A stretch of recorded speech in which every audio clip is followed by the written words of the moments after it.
This one technique is the most overlooked technique when writing melodies. So in this video, I'm going to reveal to you the one technique I learned from a masterful guitar player, piano player. I think he plays 12 instruments. His name is Travis Marsh. And we did a masterclass with him one time, and he did something so mind-blowing. He just started playing. Let me play it real quick. He went like this.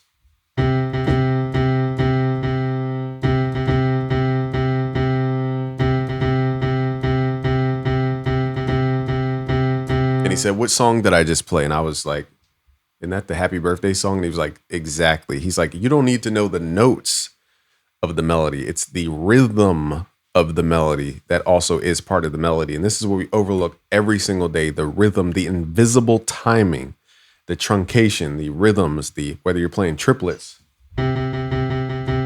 versus quarter notes versus triplets. So small things like that, it's about the rhythm that people remember. And then they can, even if they're out of key, you have to think about a listener. Listeners hear our melodies, they try to sing them back, but let's say they're not with you playing the song. They might play the song in their head, but they don't know how to sing. So they're like out of key, but they're still singing the notes. It's because the timing of the notes. It's because the intervallic distance between the notes. That's what people remember, is the distance between things, the intervallic distance and the timing distance. And that timing difference is what we call rhythm. So let me go into FL Studio real quick just to show you what I'm talking about. So let's say we're writing I'm going to write a really basic house chord type sound, but I'm going to play it bland. So let's play.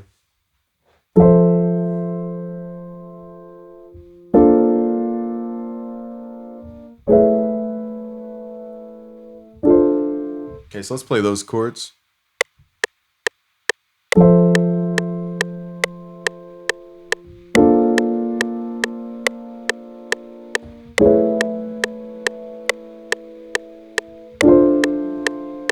Very straightforward. It's not boring, it's just very straightforward and slow. Let's quantize that, because this is what most people do. They quantize their notes and they fill out all the gaps. Most of them don't have velocity differences either. Here's the first chord, F major 7.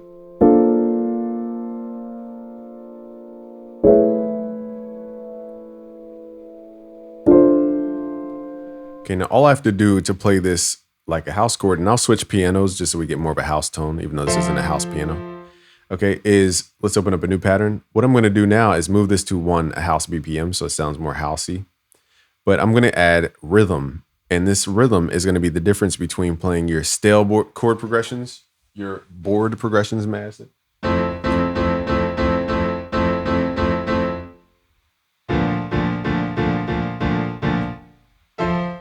Let's go down an octave too, just to make it cooler.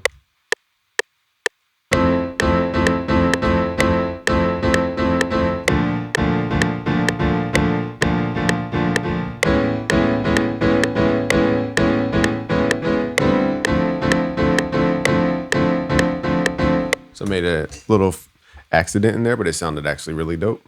So we're going to compare this, and I'll quantize it to be fair. So let's hit Control Q.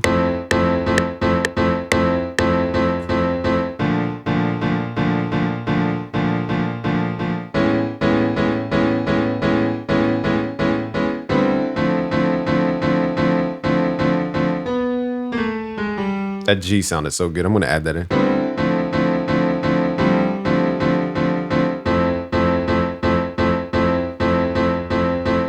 Okay, now let's compare this with our first chord progression that was just dun, dun. It sounds almost melancholic how slow we play it.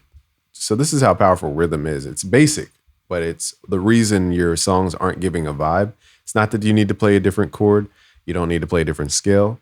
You just need to add life using expression and timing.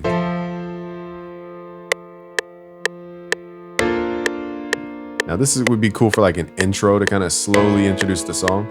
But when you want to get into the upbeat part of the song, this is where the invisible rhythm comes in.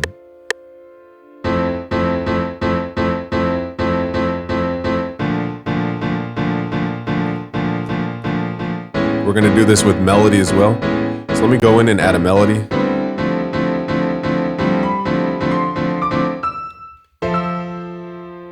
Okay, so let's add a little dull melody.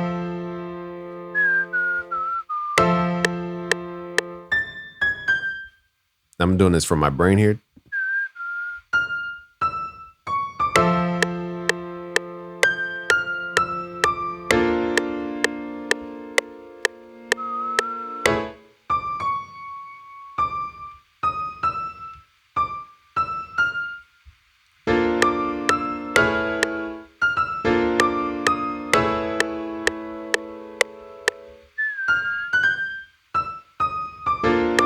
So this would be a boring melody, kind of just bland.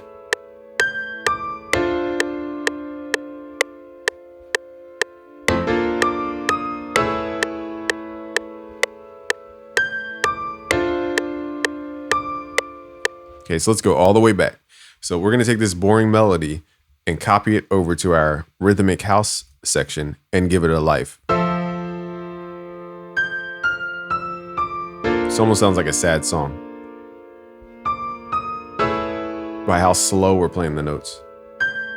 Now let's go into pattern 12 and give this a life.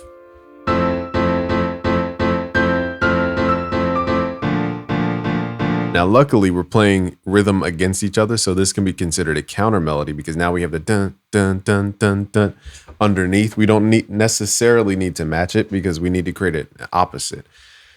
So this is the part where I try to teach the nuance. This is the importance of having harmony most of the time, is because when you have harmony, you have a greater context for your melody. So in this case, the harmony is doing more than just harmonizing and sounding good with the colors. It's also adding, again, that invisible thing we call rhythm. But for the sake of the video, I'll slice this with a slice tool. And think about these almost like drums.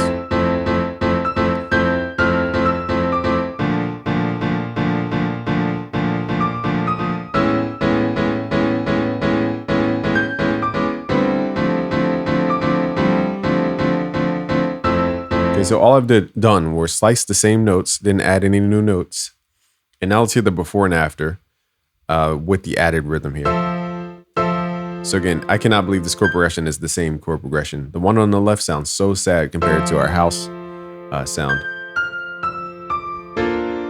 And I'll give you guys, as a bonus, I'll actually use sounds that a house track would actually use. Okay, so let's load up Nexus here. For those who love Nexus, shout out to the good old Nexus folks. Let's do like, you guys want Britney Spears? No, that's a little too. There we go.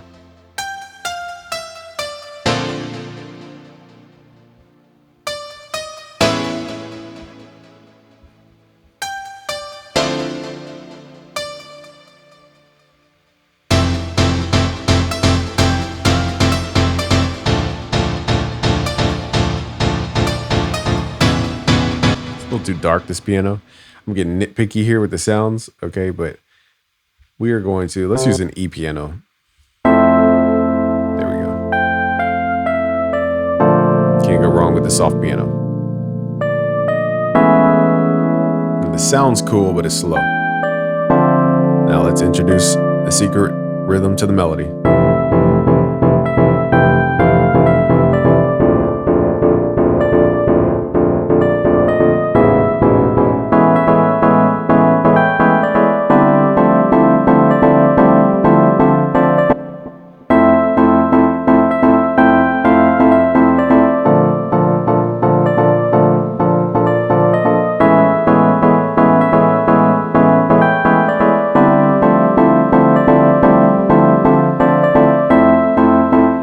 Again, the piano's a little muddy. It's not the grand piano. But that's what I'm trying to show you, is the importance of the invisible stuff. So I teach you the power of the invisible stuff, the magnetism, the draw, the affinity between notes and intervallic exchange, and how to do this with chords. Just go to busyworksbeats.com/music theory magic for our new music theory magic course, because after this weekend, the price is going to go up. And this is the launch weekend. So not only will you be able to impress your friends, I'm going to guide you step by step through this entire course. And again, it comes with so many resources, 100-page music theory magic book. It comes with MIDI you could just throw in and use right away to get hands on. Okay. So if you want to get into the depth and the wisdom behind it, I have the entire thing mapped out for you. Again, to get your free chord code chart, your free scale code chart, and your free mode code chart, go to busyworksbeats.com/music theory magic. Just click the link below because I'll have it there to find it a lot easier. But again, this is all about giving you the keys to the kingdom of music. Thank you guys for watching. It's gamefrombusyworksbeats.com. Peace.